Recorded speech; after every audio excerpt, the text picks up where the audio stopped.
Hi, welcome back. Thanks for checking out this video. I want to talk to you about 7 of the biggest podcasting mistakes you can make and how you can avoid them.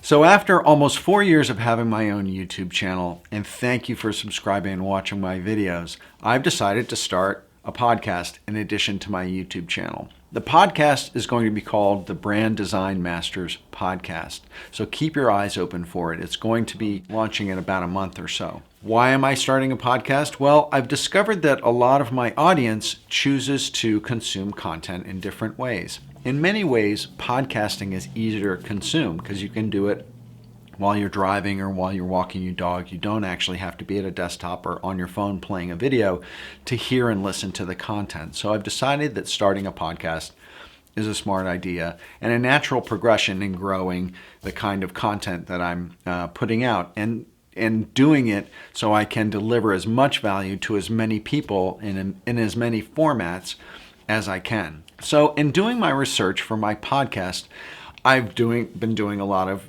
competitive auditing of what's going out there in the branding and design podcasting space. And in looking at the competition and listening to a lot of podcasts, I've discovered some really not great things in podcasting. And I've been keeping a list for myself on how and what I should do not to do those things, how I can avoid them. And I thought I'd just take this opportunity to share some of those things with you. So number one is a bad intro. And worse yet, no intro at all. I was interviewed for a podcast recently, and I was really surprised when I was listening to some of the episodes of this podcast before I came on the show, was that the hosts of the podcast didn't even introduce themselves when they started off the podcast. And the name of the people who ran the show weren't on the name of the podcast or on the thumbnail. So going into it, you didn't even really know who was talking, and they didn't introduce themselves. So you've got to make sure that you do an introduction on the podcast of who's speaking or who the guest is going to be, so the listener can get an idea of what the heck is going on.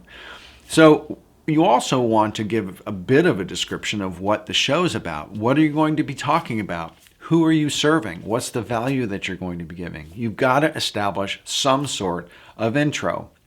Another thing that I've noticed a lot in intros is that either the intro dialogue or voiceover or bumper or music will go on way too long at the beginning or way too long at the end.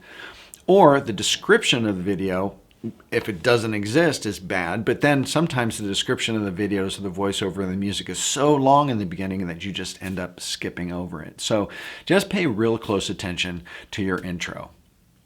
Now, number 2 for podcasting is kind of an easy one, and that's bad audio quality. It's amazing how many podcasts I've heard recently that have really bad audio quality. It's like someone hasn't made the investment of buying a $50 or $75 USB podcasting mic so they can have decent sounding audio on their podcast. Even if you can't afford a really expensive mic, there are free audio editing software that you're going to use in order to slice and dice your podcast and put it together that you can use to re-EQ your audio on your mic to make it sound better by either, making it a little more sparkly or adding a little more bass to it, whatever that is, to give it a better audio quality. So you don't want your audio on your podcast to be too thick and too muffly or too thin and too high. You don't want to have too much room noise, too much reverb. Pay really close attention to your audio quality. Now, number 3 is bad thumbnails. I've done a video on how to design a really great YouTube thumbnail, and a lot of things I talk about in that video are exactly the things you have to watch out for when you're designing a podcast thumbnail. The thing you have to keep in mind for podcasts is that when you're selecting a podcast, you're generally looking at it on your mobile device. And if you're looking at a gallery of podcast thumbnails, they're all going to be about a 1/2 inch by a 1/2 inch square. So you have to make sure that the font you're choosing is bold enough and the point size you're using is large enough that you can read it and it's legible on a small thumbnail. You also want to think about, do you have the name of the host on the thumbnail? If the name of the podcast doesn't really describe exactly what the podcast is about, should you have some sort of subnomen or subtitle within the thumbnail that describes what the podcast is? You also want to make sure that the design of the thumbnail is of high quality. It shouldn't be too ornate. It shouldn't be too busy. There shouldn't be too much going on because of that small scale you're going to be looking at it at. So design a really great thumbnail.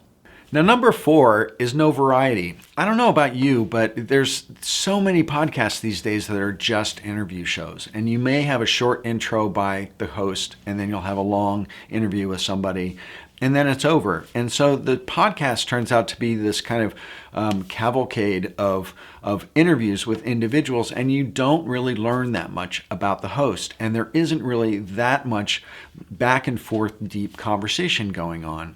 And so I like podcasts that have a little bit of variety. So on the Brand Design Masters podcast, I plan on having some solo shows and some co-hosts where I'm going to have more of an open conversation with them, as well as interview shows. So I'm going to have a bit of variety in the format of the show. Now, I understand that that's not super consistent, and then people who come to the show may not be getting exactly what they were expecting any particular episode, but I think that it's going to make for a more interesting show having a little more variety. So in my opinion, I think that a podcast should have a bit of variety to keep things interesting.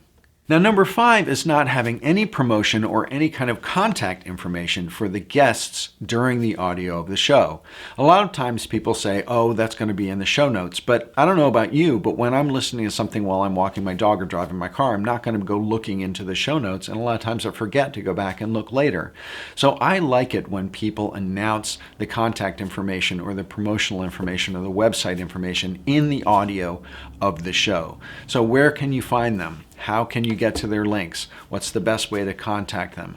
Put that in the audio of the show. And that leads right into number 6, which is bad show notes. There are so many podcasts that have really bad or non-existent show notes. There's no brand information, there's no contact or website information or social media information for the podcast itself or the guests on the podcast. You have to think about the show notes as a form of inbound marketing. And it gets picked up by SEO. So it's also search engine materials and feeds metadata. So you have to make sure that you're feeding and making your podcast searchable by adding information into the show notes. So pay attention to your show notes and use it as inbound marketing. Number 7 is a touchy one, and that's music, in particular background music. Ask any wedding DJ.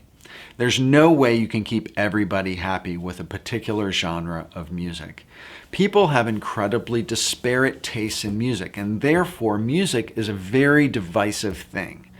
I've tried background music on some of my videos here on YouTube, and there is inevitably someone who absolutely hates the background music or absolutely loves the background music. But in any case, it's very divisive and it can turn people off. You want to make sure that you have as many people listening to your podcast as possible and that you make it not obnoxious for people to listen. So be careful about the type of music you use, how loud it is, and where you use it in your show. A lot of podcasters who have solo shows sometimes use background music while they're talking. And if it's a long solo show, you may be listening to the same sort of ambient background music for 25, 45 minutes. I actually had to turn off a solo show recently because the music was so repetitive and was going on so long behind the speaker, and it was at such a low level that I couldn't really hear the music, but I couldn't not hear it. It was just incredibly obnoxious. So make sure that you're paying really close attention to your musical choices and how you're using it, and try not to have it be a divisive element on your podcast. So that's it. I hope you liked this video on the 7 biggest podcasting mistakes and how to avoid them. And if you did, please hit subscribe below so you can see my videos when they come out, and make sure to hit that notifications bell so you can get alerted when I go live or when I post a new video. And visit me at philipvandusen.com. If you need help with your brand strategy or your brand design, hit me up and let's see what we can do to take you to the next level. And with that, thanks again for watching. Bye for now.